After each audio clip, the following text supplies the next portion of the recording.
So we are going to be discussing again, and with our three experts at the table, some of the current issues in neuroscience and neuroimaging.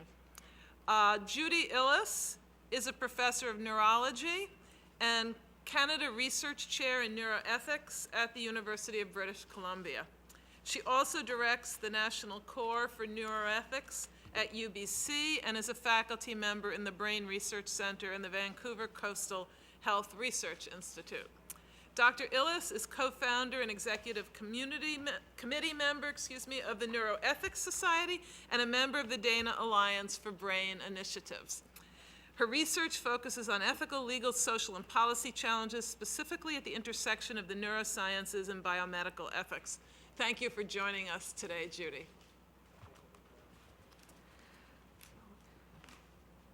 Thank you, Professor Gutman, Professor Wagner, and members of the Commission. It's a privilege to be your Canadian guest today. My task is to explore in depth with you the topic of incidental findings in the brain and brain imaging, and it's my pleasure to do so. Let me first say that the work I'll show you today, and much of it is empirical work, represents really the collaborations of many colleagues in Canada, the United States, and around the world. I'm extremely grateful to them, to current members of my neuroethics team, as well as to sponsors of our research in Canada and the United States, including the National Institutes of Health, for their commitment to this effort and their support. So let me just show you the outline I'd like to follow this afternoon. I'd like to give you a little bit of background. Some of you will have heard already. The current landscape of incidental findings in neuroimaging, areas of ongoing discovery, and I'd like to conclude with some uncharted territory. So you've heard this already today, incidental findings in the brain, potentially bad news that researchers or clinicians stumble upon in the course of research or a clinical examination. Let's look at a case study to ground our discussion. MK is a medical student conducting functional MRI research for his PhD on memory. He has been a mentor to the incoming medical student class. 2 weeks into the program, SH, a transplant from the East Coast, maybe Washington, D.C., is a new medical student and enthusiastically enrolls in MK's study. On the anatomy pre-scan, MK notices an anomaly in SH's prefrontal cortex. There's no institutional protocol in place for managing this kind of event. What should MK do? So we're talking about fundamental issues, real people and real problems. To our research participants, at the heart of the issues of protecting human subjects in research, we have potentially significant disorders of the central nervous system, psychological and financial costs to them, risk to personal healthcare security, also known as insurance, relevance to third parties, and the trust and reciprocity of research participants with the research enterprise. There's a cost to the research enterprise. We know that there are an increasing number of functional MRI applications and of applications of neuroimaging overall. I'll call your attention to the graphic insert on the right. Simply just look at the lines that are all increasing in terms of the number of functional MRI studies that are being conducted from 1991 on the left of the slide to 2002, and the number of journals carrying these studies. There's about 1,800 of these studies on average per year from 2002 to 2008, with an increasing percent of about 6%. So we're talking about many increasing studies, and we're also talking about expanding requirements for biobanks and data sharing, as Professor Wolf's elegant and compelling presentation gave us. So let's look at the current landscape. This is what structural anomalies in the brain look like. They may be small vessel disease, as we see here on a cavernous hemangioma. Might be arteriovenous malformation, as shown here, or a tumor, as shown here.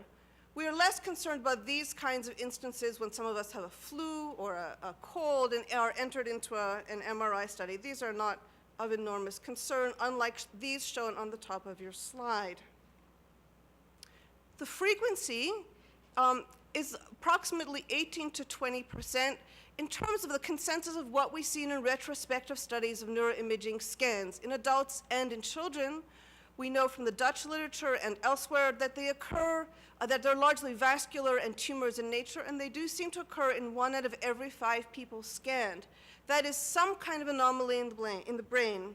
Those that are clinically significant of the total typically affect 2 to 8%, although we do have American data on ultra-healthy Air Force pilots suggesting that the percentage of anomalies in the brain are much, much less even than 1%. However, 2 to 8% clinical significance is what we're seeing. We know that in the older population, the frequency is quite high, in my own data, as much as 50%, and these typically require routine referral. In the young population, these findings tend to be very rare. However, in these individuals in the 20s and 30s, they tend to be of high clinical significance, requiring urgent referral. We know the management strategies across neuroimaging laboratories are very variable. We have professionals conducting scans and PIs, and we also currently have, at least in the mid-2000s, graduate students and undergraduate students who are permitted to conduct scans. In terms of neuroradiologic review, we have scans that are reviewed by professional neuroradiologists on suspicious finding only, and in other cases, all the time. So quite a bit of variability. We also have some very interesting data on subjects' expectations per se. In a study of our own on the West Coast of the United States, we learned from students and human subjects, adults who had participated in fMRI studies, that they would want to be informed of an anomaly detected in their brain more than 90% of the time, regardless of the level of severity that the finding was thought to be. And even in those that were considered to be benign, more than 70% of them reported to us that they would seek evaluation. So this flies a bit in the face of how much we should really tell our human subjects based on the severity of the incidental findings. The challenge maps onto this 3-dimensional space. Pandora and her box, I really felt this way when I started to embark on these studies. I had opened a box and out came all sorts of things, a little bit like the fire hydrant analogy we heard earlier, an unbelievable amount of problems and challenges for our community. And this, in fact, is SH's brain here on the right side of the scale. We see the dimensions of our problem space as follows. Incidence and significance from low to high on the x-axis. The duty of care. Perhaps the duty of care is lower for PhD investigators versus those for PhD, MD investigators. And on this z-axis here, we have privacy issues that pertain to human participants' right to know about an anomaly in the brain, as well as the right not to know. So I'll bring you back to MK and SH and the case study I showed you at the beginning of this presentation. Through our consensus meetings, and that included the participation of Susan Wolf and others from Stanford and the NIH, we did have a majority consensus that research protocols must anticipate incidental findings. However, we then agreed that there is a range of morally acceptable dimensions to how to proceed, with the majority agreeing on the path that I'll show you down the middle of the slide. We did agree that incidental findings should be managed, although a minority felt that it was okay not to manage them because of the blurring of research and clinical medicine. There was also a minority opinion that subjects deserve the option to decline to be informed. However, I will assert that that really introduces a tremendous amount of complexity because it imparts knowledge onto a subject about what a brain finding might be. And it also might create a situation in which there is a clinically significant treatable finding, and it is then the research duty to abrogate the consent form and return the result to the subject because there is a potential for treating a severe illness. I'll bring your attention back down to the middle of the slide, and here we have some options for how to proceed. The principal investigator or designate detects something and flows the information to a physician qualified to read a scan, or all scans are reviewed neuroradiologically. And finally, in the fourth panel, we have the issue of how to communicate results back to our human participants. In the best case, no action needed. In the alternative case, an incidental finding must be communicated. It needs to be communicated to the research subject or the surrogate, who is then encouraged to initiate follow-up. So, with that said, I'd like to go on to some areas of ongoing discovery in the area of incidental findings that you haven't heard yet this morning, and that I think will bring us further in the discussions of what we need to do as a research community and what the Commission needs to consider, I believe, in taking up this issue of incidental findings in your deliberations and move forward. So the first is the economic implications of managing incidentally found intracranial aneurysms. At the University of British Columbia, in collaboration with members of the Health Economics Department, we did some mathematical modeling of 4 strategies of different populations of human subjects. Here are the strategies: no screening at all, no looking, no telling, no further workup. MRI read by a researcher not trained in clinical neuroimaging, with a subsequent reading by a specialist if upon the detection of a suspicious finding, and then on to MR angiography for the subject if it's verified by the specialist. The third strategy, where all MRIs are read by the specialist, that is all research MRIs. And the fourth strategy is a full-grade clinical workup for all participants. So let me just give you the data on strategy number 2, where a researcher screens the data and discovers incidental findings and then passes on the discovery to a neuroradiologist. First, let me show you this column here, screening by a researcher. It is never cost-effective, according to our data, for a non-trained researcher to be explicitly looking for brain anomalies on research scans, although that is the case in some institutions today. No prior screening is justified from a health economics point of view for men up to the age of 60 who do not have a family history, over the age of 60 when there is a family history. The situation, however, is different for women and for men between the ages of 18 and 60, where a screening by a specialist is justified from a health economics point of view at both $50,000 US and $100,000 US for quality adjusted life years. That is society's willingness to pay for a QALY. And here you see for women with a positive family history of an intracranial aneurysm, full clinical follow-up full clinical pre-screening is actually cost-effective. So we see here a recommendation from us that there may actually be a shift from researcher-focused to participant-focused decision-making for incidental findings. Customized strategies are essential, and it may be morally acceptable to exclude certain research participants a priori based on health economics data as we understand them further. Let me give you a second example of ongoing discovery, and I think it's here where the Commission should also perhaps pay attention, and it is at the interface of combined technologies, imaging and genetics. In the case of imaging genetics, we do know that we're able now to associate brain activation patterns with genes, as in Alzheimer's disease, schizophrenia, and even pathological social responses such as fearful stimuli. In a graphic that was beautifully presented by Josh Rothman from Hoffman and colleagues, we see here the interface of the laboratory between genes and clinical features, the endophenotypes, and the different kinds of neuroimaging we can use to understand the relationships between genes and clinical features. We borrowed that cartoon or that image and placed some imaging genetics and ethics considerations on it, thinking about how we're going to move imaging genetics into science and society.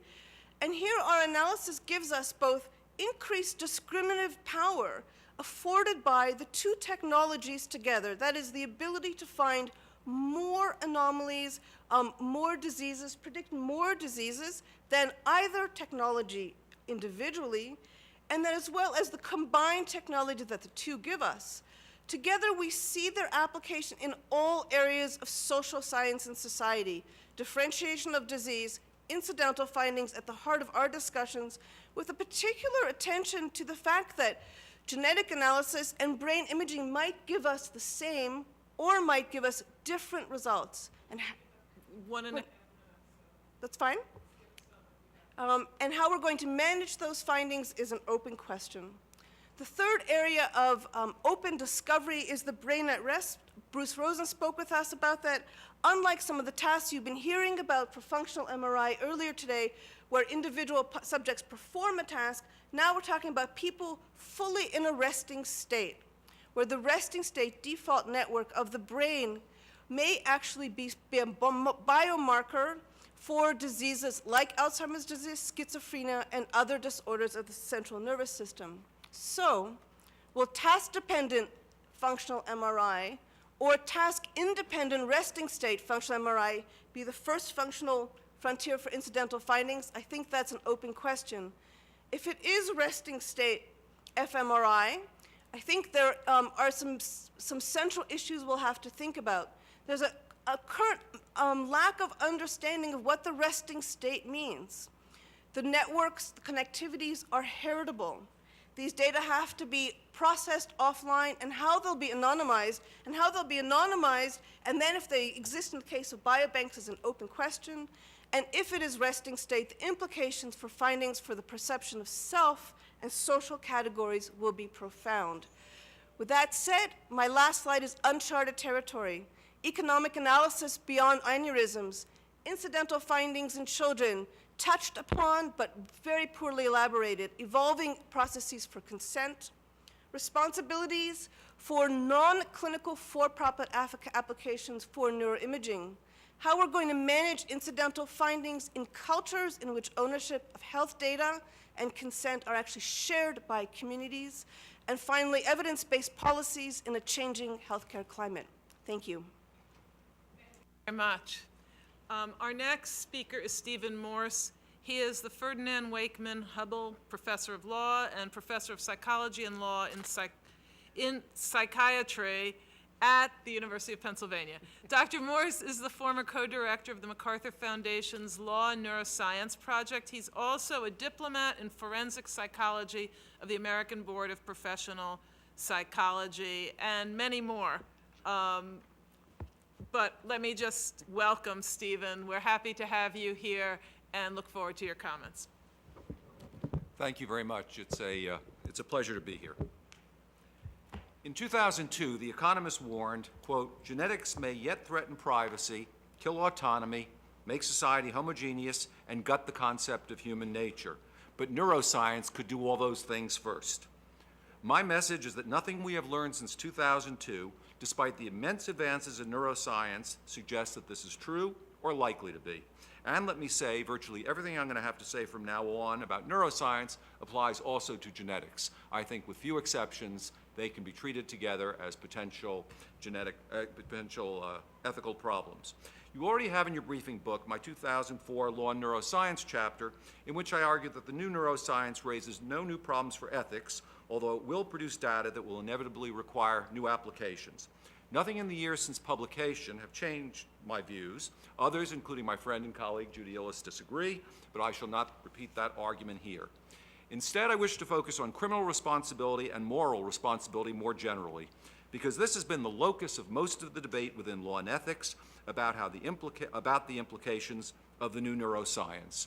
My thesis is that criminal responsibility and law more generally is an inevitably folk psychological enterprise, that is, an enterprise that depends fundamentally on mental states as a partial explanation for human action. It's an inevitably folk psychological enterprise that takes people seriously as acting agents to whom deserved praise and blame, reward and punishment may properly be ascribed. Nothing in the new neuroscience remotely suggests that the agentic picture of ourselves that underlies interpersonal life and its regulation by morality and law is incorrect and needs radical revision. Taking each other seriously as acting, deserving agents is central to our moral and social lives, and it should not be abandoned without the most compelling reason to do so.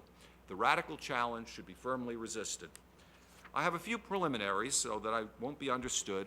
I'm not a dualist about mind and brain. Our language is shot through with dualism. It's almost impossible not to talk dualistically. I'm not a dualist. The brain clearly enables the mind, but we do not have a real clue yet about how this happens or the brain-mind action connection. Wittgenstein famously asked in the Philosophical Investigations, "What is left over if I subtract the fact that my arm went up from the fact that I raised my arm?" And the truth is, we are no better able to answer that question today than we were when Philosophical Investigations was first published. If we do discover how the brain enables the mind, then I suspect that there will be a revolution in our understanding of ourselves. But it is not clear that we will ever be able to answer that question, and certainly not in the lifetime of those in this room, I speculate. I might add that I, unlike the Mysterians who believe it's impossible beyond our resources to answer the question of how the brain enables the mind, I'm agnostic on that issue. Now, despite my physicalist and determinist metaphysics, which rules out godlike contra-causal free will, the ability to act uncaused by anything but yourself, I nonetheless think that a robust concept of responsibility is possible on what's known in philosophy, and I don't have the time to do it here, a compatibilist reading. This is a reading that says, even if determinism or something quite like it is true, robust responsibility is nonetheless possible for acting agents like ourselves. Since this is a non-resolvable metaphysical dispute, the question is, what is the most normatively desirable metaphysics to adopt?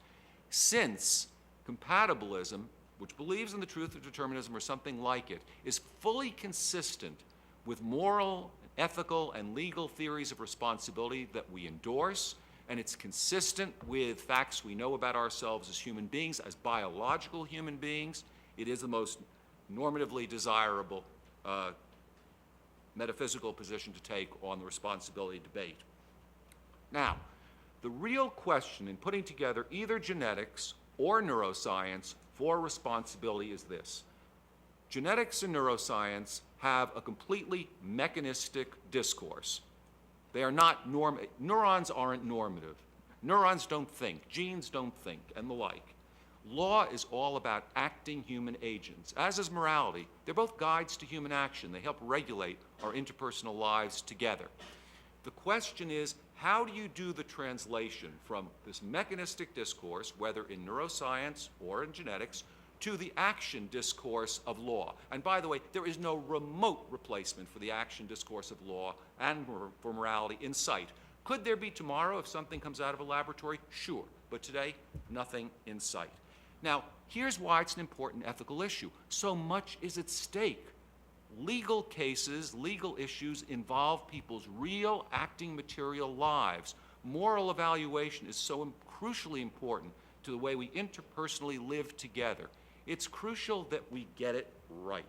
So my question about the translation always is this.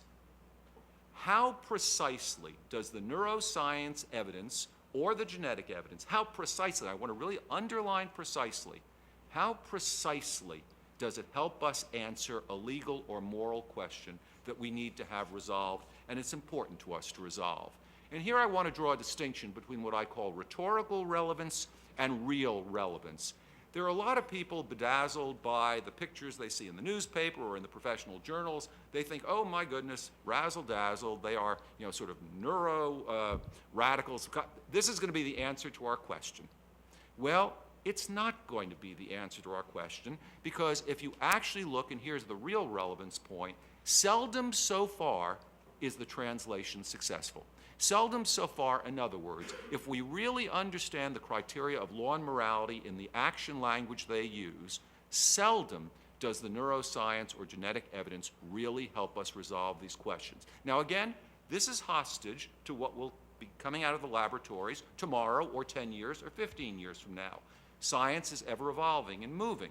It's just when we think about the translation from a mechanistic, correlational, coarse-grained analysis, which is what you get largely in neuroscience today, especially for cognitive or social neuroscience, to law, the translation doesn't work well. This is a plea, again, for neuromodesty, as opposed to neuroarrogance, for understanding that there's a lot. The brain is an enormously complicated organ, as we all know. And we should be modest about what we know causally before we're trying to tell people, let's run the railroad differently from how we run it today. So, what I want to avoid always is neuroarrogance. Neuromodesty, I'm happy with. Neuroarrogance makes me cross. And I have identified something that I call brain overclaim syndrome. It is, I believe, a curable disease with cognitive gerotherapy, but all right. Now, here's a very important point that, again, gets at the translation issue. Actions speak louder than images. It's a wonderful phrase. I wish I'd made it up myself. I did not. A writer for Nature did. And what it basically says is, if we are trying to evaluate an acting human being, either morally or legally, and we observe the person's behavior, their thoughts, their mental states, which we, of course, infer, and then we look at images, and seemingly there's a disjunct, what we always have to believe for these purposes is the behavior, with very rare exceptions. In fact, if someone is to tell you that, my goodness, that person couldn't have been behaving that way because this is the way their brain looks, what I want to tell you is the use of the brain to answer that question is invalid. Just surely is, and they're making some kind of mistake. Now, in the future, I think there are some modest kinds of contributions that neuroscience and genetics can make. Let me just give you some quick examples. In thinking about criminal responsibility, the law makes a distinction between, I'm being very rough, doing things on purpose, knowing what you're doing, being consciously aware of a risk, or not being aware of a risk you're imposing, but you should have been aware of the risk. These are the mental states we use to individuate culpability. Well, maybe those aren't the right categories. And what I can certainly imagine happening is, if you will, a reflective scientific equilibrium between the philosophy, the psychology, and the neuroscience, where we're constantly refining the categories with each other's help. That I certainly think is possible. It could certainly help us with some efficient practices. We use predictions all the time now in criminal law and elsewhere. If we're going to use predictions, and we already think that they are proper to use, I can't imagine what the argument looks like for doing it less well as opposed to better. So, is it possible that genetic evidence or neuroscience evidence in the future might help us make these predictions more efficiently? And the answer is, it's an empirical question. I assume the answer is yes. And then one of the ethical issues, a really important ethical issue, will be, given the cost of collecting neuro or genetic evidence, given the other kinds of problems we might have with incidental findings and all sorts of things like that, what is the value added of doing the neuroscientific or genetic investigation? How much in addition are we going to get given the cost of getting it? And that's a really important issue. Now, what I want to turn to finally is what I call the radical challenge, or sometimes I call it the disappearing person challenge. And this is an argument that says, and now I'm borrowing from a particular article from a group of very thoughtful people, you think you're an acting human being, you think your mental states at least partially play a role in explaining what you do? Well, you're sadly mistaken. You are just a victim of neuronal circumstances. That's all you are. And essentially, what your brain is doing is throwing off all this mental state epiphenomenally. You've got mental states. No one denies that you have them, but they're not doing anything. Think of them like your appendix.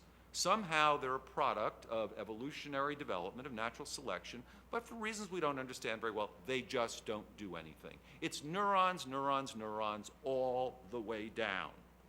Now, this is not a straw person. This is a real position adopted by thoughtful, intelligent people who actually have a prescriptive set of recommendations that they believe follow from this position, which is they hate deontological approaches to ethics, they hate retributivism in criminal law, although they often misunderstand retributivism in criminal law. They often think it's necessarily harsh or cruel, which is not the case at all. But they also think that a purely consequential view of law and morality is entailed if we are just victims of neuronal circumstances. I don't think anything is entailed if we are just victims of neuronal circumstances, which I will get to in a moment. There's a lot of empirical evidence out there that could be taken as indirect or direct evidence for the thesis that it's just neurons all the way down. At present, I don't think this evidence remotely comes close to proving the case of we are just victims of neuronal circumstances. Again, I don't know what laboratory work will show tomorrow, but in this area there has been an immense amount of overclaiming. In some of my other work, I've gone through this evidence in painstaking detail. I don't have time. It would take me my full 15 minutes just to go through a part of it. Let me just wave my hand and say, I think I make a very plausible case that we're not remotely there yet. But there are good reasons to reject the victims of neuronal circumstance, and that's what I think is more important for us here today. First, it's the implausibility of that kind of reductivist account. The best thinking in the philosophy of biology and the philosophy of science generally is that we are likely to have, for a full account of complex behavior, a multi-field, multi-level description to get a completely adequate causal account. So we're going to need biology at different levels, psychology at different levels, and sociology at different levels. Common sense. What would it take to convince you that your mental states play no role in your lives? There's positive laboratory evidence that intentions and other mental states do in fact have a causal effect on our behavior. There is a plausible theory of mind in the philosophy of mind literature. It's physicalist, but it's non-reductive. The theory of mind in psychology, the ability to understand that other people have mental states and to guide your conduct by your understanding of other people's mental states. If you develop normally, we all have it. If you don't develop normally, you have, let's say, some kind of unfortunate disorder, such as an autism spectrum disorder. In that case, you don't have an adequate theory of mind. You can't, quote unquote, read each other's minds, draw reasonable inferences, and you're not a very successful human being. Evolutionarily, we know the ability to do this has been around in primates for about 40 million years. It's unlikely that it's just like your appendix. And lastly, and here's the really important point, so far everything I've said does not suggest that it isn't true that we're victims of neuronal circumstances. What I'm trying to do is shift the burden of persuasion to those who say we are, and therefore we should have these radical changes in our moral, legal practices. It's normatively inert. Here's why. If it's really true that we're just victims of neuronal circumstances, it's just neurons doing stuff, and our mental states play no role in explaining our behavior, then our reasons play no role in explaining our behavior. And if our reasons play no role in explaining our behavior, then we have no genuine reason to do anything, one thing or another. So if you accept victims of neuronal circumstances, it is normatively inert, and that's good enough reason to reject it. Thank you. Thank you very much. Adina Roskies is an associate professor of philosophy at Dartmouth.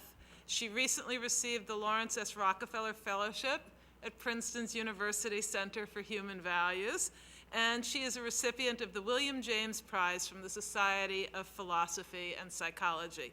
Prior to her appointment at Dartmouth, she completed a postdoctoral fellowship in cognitive neuroimaging at Washington University in St. Louis, where she utilized positron emission tomography and the then newly developed technique of functional MRI. We look forward to your input. Thank you very much for being with us, Adina. Thank you very much, Dr. Geffman. Thank you for inviting me to speak to you. I was asked to speak about issues at the intersection of functional neuroimaging and moral philosophy. I will interpret moral philosophy quite broadly to encompass both practical ethical issues and deeper, more foundational moral questions. You've already heard today a number of excellent presentations about specific aspects of neuroscience and neuroimaging, and as today's last speaker, I will try to summarize what I take to be some of the novel and major ethical challenges that neuroimaging raises. So neuroimaging is primarily a diagnostic technique that yields descriptive and to some extent predictive information about brain function. It's a non-interventional visualization technique, although it's often used to guide interventional techniques such as use of pharmaceuticals, transcranial magnetic stimulation, and deep brain stimulation. And the ability to influence or enhance brain function with these interventional techniques raises a host of deep philosophical questions that is beyond my charge today, and actually no one has really spoken about them, so I urge you to consider those. However, even the prospect of providing information about brain structure and function raises an interesting and challenging set of ethical questions. So like the Human Genome Project, neuroimaging makes available information about the present and future dispositions of persons, information that was unavailable prior to the development of these techniques. I'd like to suggest that information about the state of the brain has the potential to be even more sensitive and more personal than genetic information. Our brains, quite simply, are more closely linked to who we are psychologically than are our genes. If our genomes can be understood to delineate a space of possibilities for the way our lives might go, our brains may perhaps map out a space much more closely tied to actuality. In fact, our brains might be who we are. Brains are the repositories of all our memories, the proximal causes of our behaviors, including our mental states. Thus, information about the brain could potentially provide information about a person's past, present, and future behaviors, dispositions, and mental states. So today I'll touch briefly on the issues of mental privacy, lie detection, prediction, the ethics of consciousness, freedom and responsibility, and public understanding of science. So a tall order in a few minutes. Well, you've got 12 minutes. Yeah. You'll be fine. So to begin, let's consider mental privacy. Each of us is accustomed to his thoughts being accessible only to himself. And with neuroimaging, however, the privacy of our innermost thoughts is at least potentially threatened. The risk is far from immediate, but the recent advances made by novel techniques in discerning mental content from brain scans are impressive. Although there's good reason to doubt that detailed contents of thoughts will ever be able to be read off of a scan, especially in unwilling subjects, perhaps enough semantic information will be available to matter, at least in certain cases. So for example, imagine legal situations where self-incrimination is a possibility. Are there instances in which brain scans could be compelled or should be prohibited? With respect to the law, should scans that reveal the content of mental states be treated more like physical evidence or like testimony? A number of interesting and potentially important questions bear upon how evidence from neuroimaging squares with, for example, Fifth Amendment rights. More immediately, there are already substantial efforts to use neuroimaging for lie or truth detection in ways that don't require the identification of mental content. So various methods have been devised in general by measuring correlates of familiarity or arousal. Although some reports have claimed accuracies of up to 90%, when care is taken to look at the rates of false positive and negatives and to take into account base rates, such tests are clearly far from reliable enough to use in the courts. Furthermore, careful consideration of the research reveals serious shortcomings in the experiments by which these technologies are developed and tested. And so far, I think these fail to establish external and ecological validity. But despite these caveats, there's clear and continuing incentive to develop neuroimaging techniques to distinguish truth from lies for the use in the courtroom, or perhaps more worryingly, for use in interrogation. Mounting pressures to detect terrorist plots suggest that we'll continue to see efforts to improve such techniques and to apply them. Serious thought should be given to the conditions under which it could be ethical to use such techniques. I fear that setting too low a bar may set us on a slippery slope where brain data will be taken to be more admissible than they should be and far more dispositive than they in fact are. Prediction is another issue raised by neuroimaging. So prediction of future behavior and prediction of future disease. Like in the genetic arena, it shows promise for predicting future disease. For example, significant progress is being made in prediction of Alzheimer's. Because brain diseases and also their treatments alter the brain, there's reasonable worry that the disease and also its treatment, if such is available, will threaten aspects of people's identity, autonomy, self, or personality. The ethical aspects of all these concepts and the relative value are matters about which there is significant ethical disagreement. Moral questions thus arise regarding how predictive knowledge of future disease should be handled. For example, how should one assess courses of action when pitting, for example, health against authenticity? There are indications that neuroimaging may be useful in predicting future aggression, criminal recidivism, or mental illness. And when I say predict here, I mean that in a probabilistic sense. How should such probabilistic information be understood, and how and under what circumstances is it morally permissible or even obligatory to use it? What levels of probability warrant action or treatment? More fundamentally, there are difficulties in realistically assessing the predictive power of our techniques. Recall that neuroimaging shows correlations and not causation. Suppose, for example, that we find that certain patterns of brain activity are correlated with a disposition to behave violently. Adequate assessment of the predictive power of our data requires knowledge of the prevalence of these activity patterns and behaviors in the general population, something that in general we do not know. Lack of this kind of base rate information severely limits our ability to interpret results in individual cases, and current scientific funding structures unfortunately do not encourage acquisition of this kind of knowledge. Even though having that kind of knowledge would be a scientific boon and would certainly enable us to interpret our results more realistically. So now I'm going to turn to the ethics of consciousness.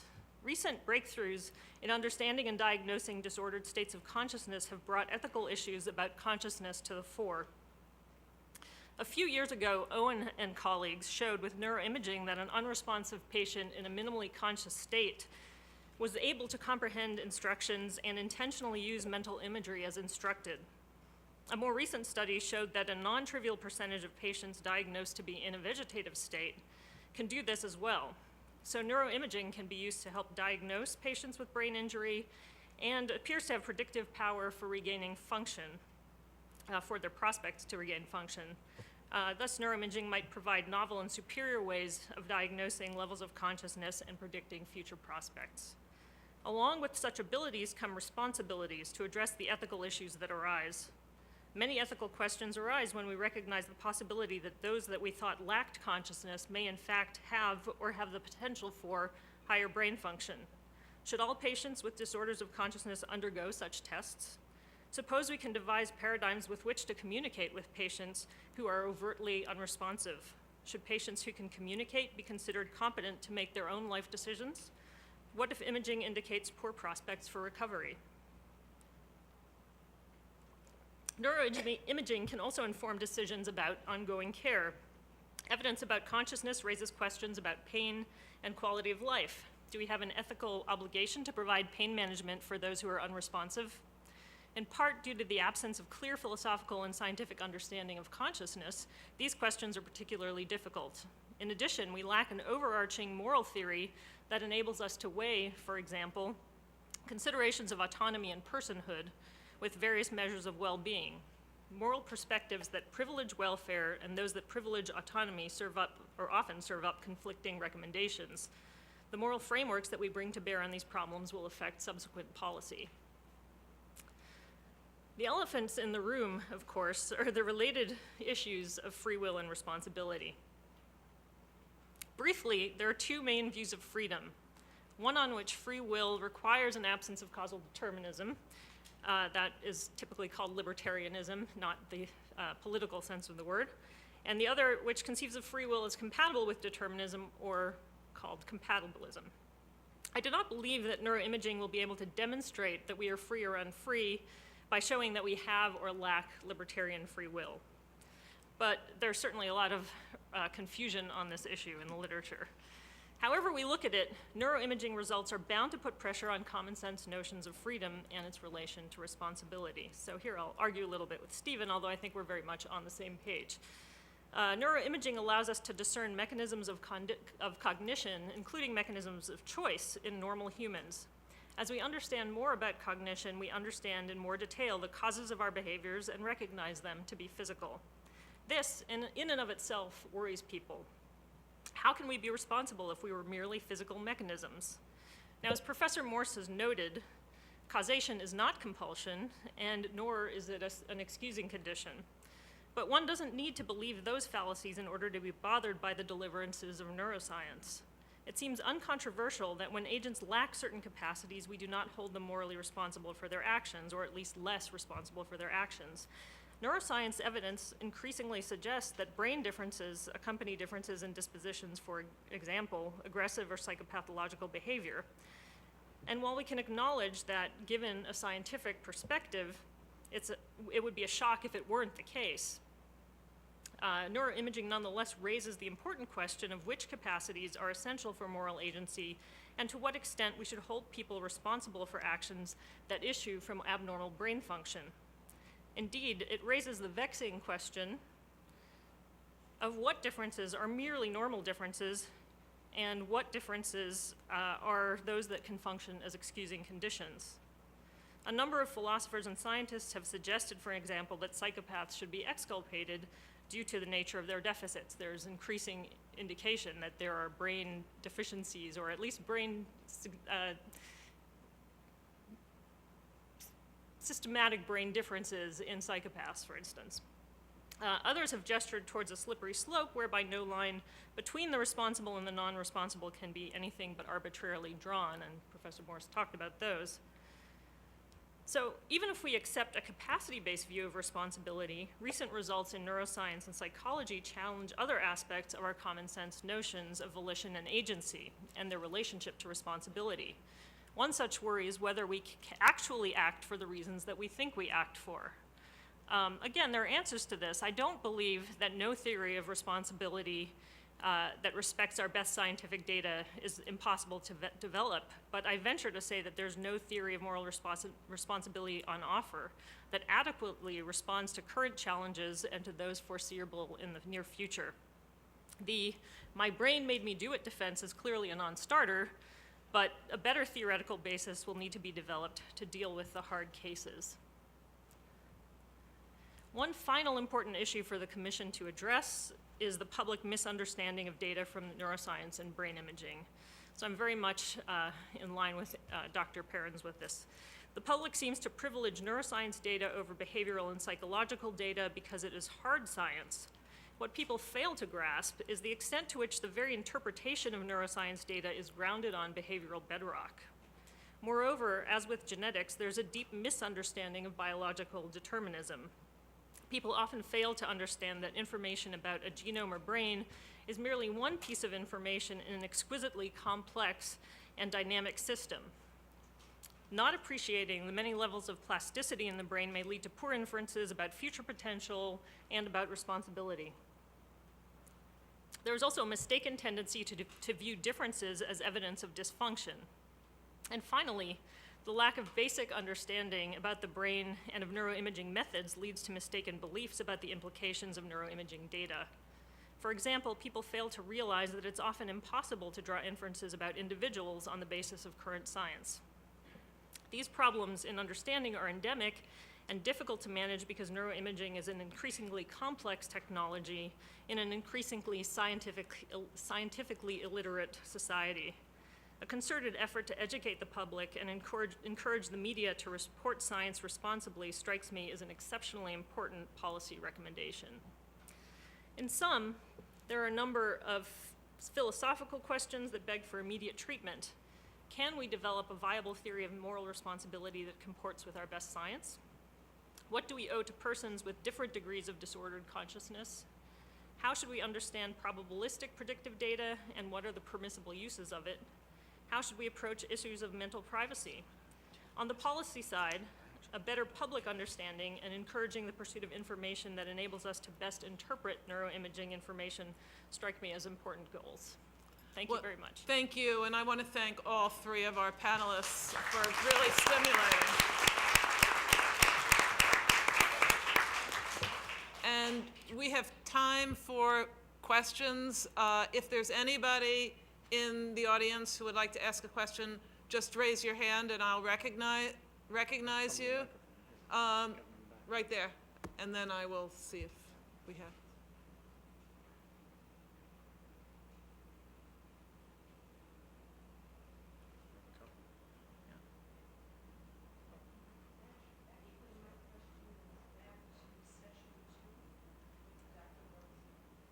Oops, okay.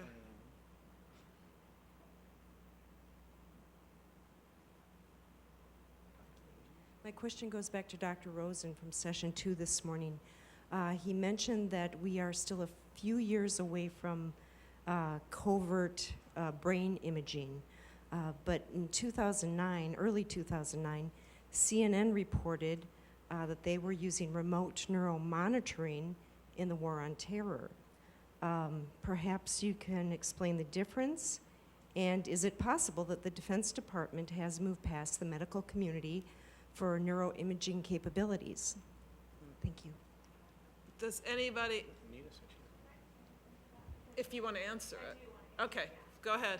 Please answer it. The CNN report talked about this detection technology, supposedly remote detection technology, something which I've spent a good bit of time trying to get to the bottom of. And the technology that they reported, I I think they've misreported. They reported about some technology that is thermal imaging technology, not remote brain technology. Thermal imaging technology, which is still also in its infancy, looks at blood flow changes in the face and microfacial changes. It doesn't get past the face. It doesn't go into the brain. It doesn't look at the mind. It doesn't do any sort of mind reading. It doesn't do much differently than we already have done for years in detection of microfacial changes in individuals. So that CNN story, which I read, and I know many people did as well, I think is not really relevant to our discussions here today. Okay, but it's relevant in clearing up the misunderstanding, so thank you, Absolutely, thank you but I for mean, on the doing that. on the Yes. neuroimaging side, I think it does. Thank you for doing this, that, yes? Hank? Would Thank you. Do you mind standing up? Sure. Thank you. What I believe is that law enforcement and the military have weapons Oh, that that's can not Hank, okay, I'm sorry. remotely influence people. If you were going to make guidelines that a brain image is what's going to determine whether they're guilty or innocent, they can be attacked even remotely. There are weapons. One is called Medusa. It's a microwave attack. It gives a microwave auditory effect. They could hear threats, violence. If you read their brain, they would appear to be delusional. They might become antisocial. But the truth would be they're under an influence. Just by taking a reading of their brain, I don't think is something that can actually determine their state. There's a cause for their state.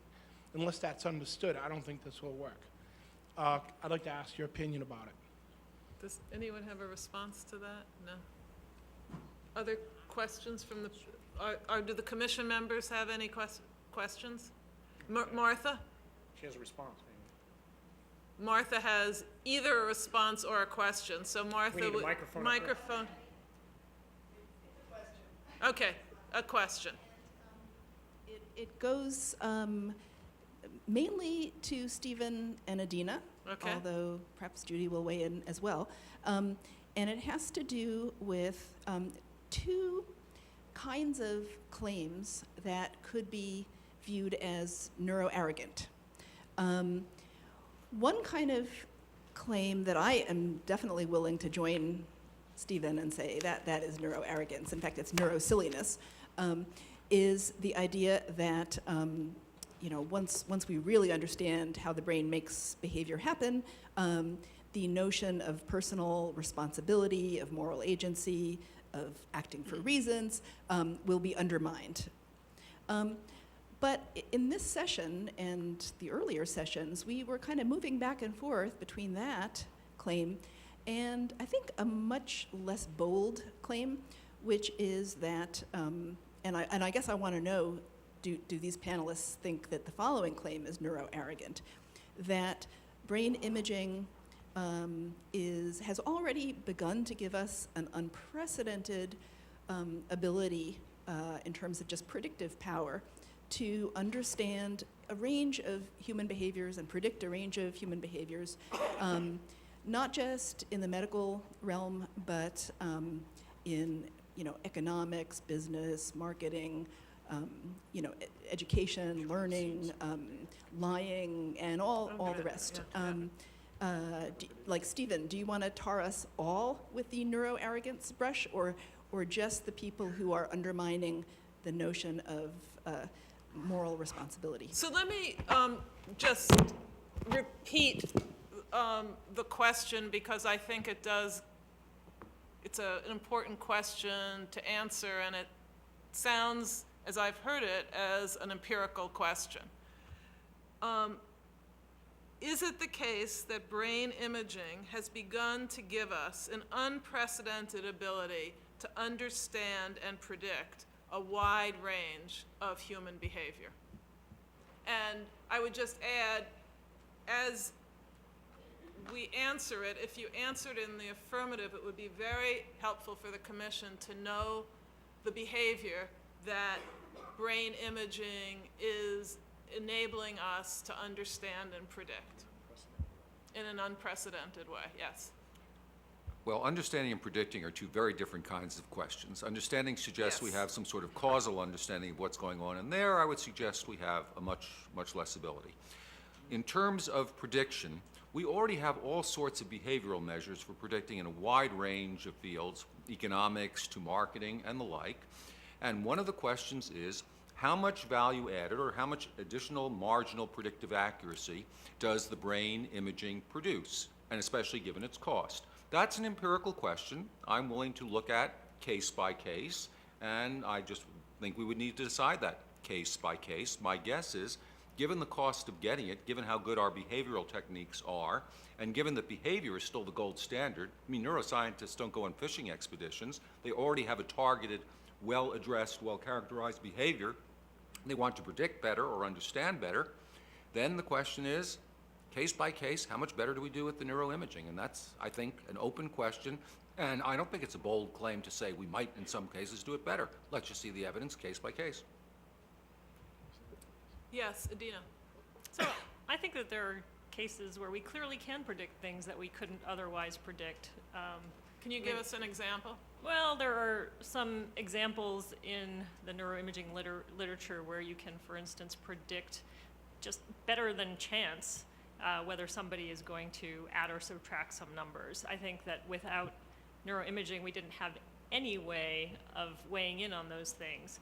Now, but what that means is very different. I think what it indicates is that there are maybe factors unknown to us as choosers that have impact on our decision making. And that is not a surprising thing to say. I mean, it wouldn't be surprising with the physicalist stand anyway to say that completely independent of neuroimaging, but now there are proofs that that is the case. And more than actually undermining any,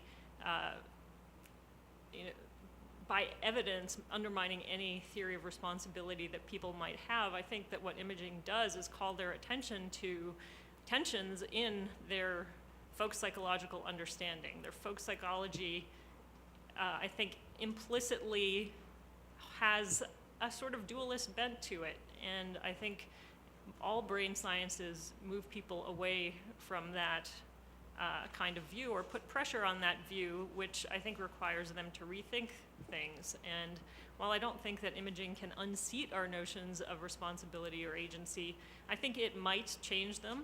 I think it might make people question things that they took to be unquestionably true, and that's where I think neuroscience puts pressure on our ideas about responsibility. Judy. So I'd like to answer that important question by submitting that neuroimaging, I believe, has profoundly advanced our understanding of neurologic and psychiatric disease. And the knowledge that we've gained through research has directly improved the lives of people with mental illness, as well as moves towards society's understanding of what mental illness means and attempts to mitigate stigma and discrimination and so forth. I do think prediction is a place of, is the cutting edge. We certainly have neuroimaging techniques that can predict certain diseases as well as non-clinical behaviors. And I think of the old days of EEGs and the bright shot potential, in which EEGs could actually give us direct measurements of anticipatory behavior. What neuroimaging will not give us, I don't think, in our lifetimes, are measures of motivation and intention, where there's a Right. real That- complexity that but comes that- together.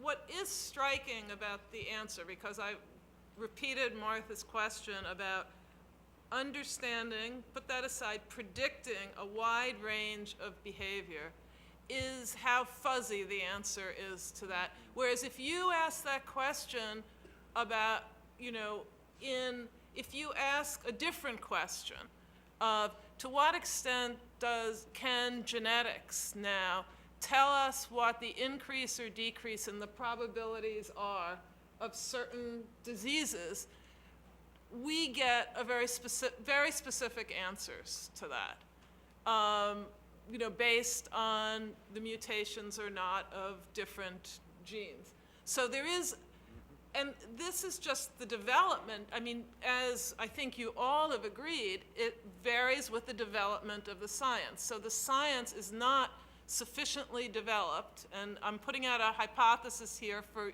those of you who study this directly to agree or the science is not sufficiently developed to tell us in very specific ways what the mapping of a brain scan and certain human behaviors will be. Except in the extremes, I mean, where you already see the behaviors, and so you're not predicting. Good. The Alzheimer's disease data is a good counterexample.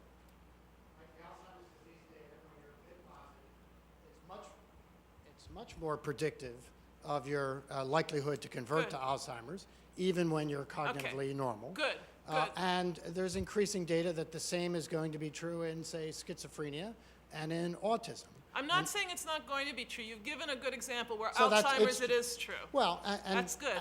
Already the predictive value, given the variability with the genetic data, right? The predictive value of the presence of certain genes is very, very small for almost all behavioral diseases.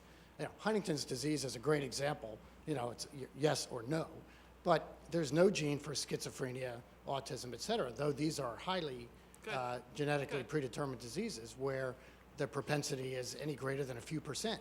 The neuroimaging data is already significantly better Okay. than that. Is it 100% in, even in AD? Not yet, but it's getting there. Okay. So I think you'll see a spectrum in both, and I Good. think in that regard, the neuroimaging in some ways is ahead, and others perhaps, Okay. perhaps not. So now, the wide range of human behavior, we've said Alzheimer's and we've mentioned some other diseases. The wide range of human behavior, what a lot of members of our society did, lots of them, we won't need to name, to cause the Great Recession. You said, you know, wide range of human behavior. Are we anywhere close to that? I'm just trying to map out the parameters here. Yeah. Okay, good evening. Because there's a sweeping question about the wide range of human behavior. I actually agree with the impulse that Martha and Judy and Adina have put forward, that we're learning things. But here are a couple of cautionary notes. So, for example, Professor Roski said, brain images are showing us that we don't know all the causes of our behavior. In 1979, in a wildly influential psychological review article, so we're now talking 32 years ago, Nisbet and Wilson wrote an article called Telling More Than We Could Know, at which point they went through a wide range of empirical psychological research showing beyond peradventure that we often do not know all the causal background of why we do what we do, and we often misattribute. Second of all, so let's take psychiatric disorders, which as we know can be crippling. When the American Psychiatric Association began its run-up to DSM-5, as probably the people in this room know, they were quite sure that by the time DSM-5 was published, we'd have good neural markers for psychiatric disorders. Well, DSM-5 is about to be published. We don't have one yet, which is not to say that we haven't found lots of good neural and genetic studies showing differences between people with certain disorders and controls, but none of them is sufficiently sensitive or specific to be used diagnostically. And where we have the clear evidence, and remember, we're doing these studies on people who are clearly defined as suffering from these disorders to begin with, we didn't need the neuroscience. And it's precisely where we need the science, in the unclear cases where we have the least good neuroscience or genetic evidence, because you got a clear-cut problem. Okay, I'm going to take one more question, and then we're going to convene as the panel. May I ask you to identify yourself and ask your question? My name is Miriam Snyder. I believe that this commission was launched because of some of the horrific medical experiments that have been done. Is that why the president initiated this? No, no, we were launched actually well before those revelations came, and we will talk about that charge by the president Right, tomorrow. but with respect to neuroimaging, I have found a lot of research-based information regarding injection-induced seizures through and aligned with neuroimaging. I would like to know what protections are going to be put into place with respect to this new neuroimaging to protect people from becoming injected with, whether it's a microchip, whatever it may be, that leads to seizures with respect to the advancement of neuroimaging, so to speak. That's part one. Part two, yes, with the history of these horrific medical experiments, can at some point in time we focus in on what is going to be done to make sure this process, neuroimaging, induced seizures, what is going to be done to make sure these type of horrific experiments are going to be stopped? Because I think that when you launch a committee like this, instead of sitting here talking this and that, that's really not what I know the public is here for. We have a history, we have a problem. There are people being killed behind human experimentation that is unregulated, unsupervised, and above all, the research shows that injections are being used to induce many of these diseases under the study of neuroimaging. What's going to be done to stop this? Thank you. Thank you. We are going to take up the topic tomorrow of human subjects research, so we will come back to a series of issues that raises. Ask all of us to thank our three speakers again for really stimulating